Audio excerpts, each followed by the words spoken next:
আহারে আমি যখন মাদ্রাসা বন্ধ দিলাম সেদিন ঢাকার সাভার এলাকায় আমার মাহফিল ছিল। মাহফিল শেষ করে আমি রাত্রিবেলায় মাদ্রাসায় এসে ঢুকলাম, তখন 3টা সাড়ে 3টা বাজে।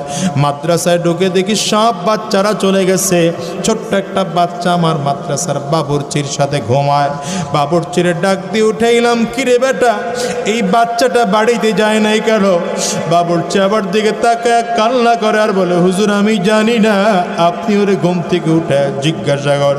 আমি বাচ্চাটারে ঘুম থেকে উঠাইলাম, কিরে বাবা বল কেন তুই বাড়িতে যাস না?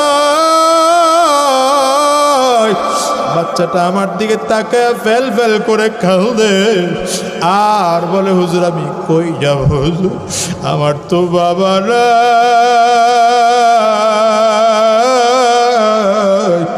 হুজুর আমার মা থাইকা আজকে নাই, আমি কার কাছে যাব, বাড়িতে যাব না। আমি বলি বেটা খুলে বল। বলে হুজুর আমার আব্বা অনেক আগে বিদায় হয়ে চলে গেছে। বাবা বিদায় নেওয়ার পরে মা আবার আরেক জায়গায় বিয়ে বসছে। ওই বাড়িতে গেলে আমার নতুন আব্বু আমারে মোটেও আদর করে না, আমারে ধমক দেয়, মার দেয়, আমারে মোটেও আদর করে না, ভালোবাসে না।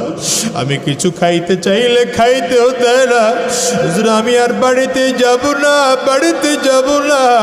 বাচ্চাটা পকেট থেকে 20 টাকার একটা নোট বের করে দেখায়, হুজুর এই 20টা টাকার নোট আমার কাছে আছে, যেই কয়দিন মাদ্রাসা বন্ধ আমি খানা কিনে কিনে খাবো।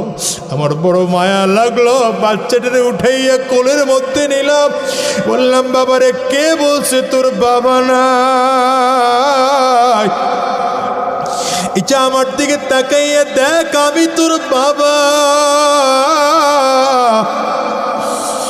সেটা আমার দিকে তাকায় কান্না করে আর বলে, হুজুর আমি ভালো করে জানি আপনি আমার হুজুর, আপনি আমার উস্তাদ, আপনি আমার বাবা না। আরে দুনিয়ার মুসলমান ভালো করে বুঝো, ভালো করে বুঝো, এই দুনিয়ায় কেউ থাকতে পারে নাই, তুমি আর আমিও পারবো না।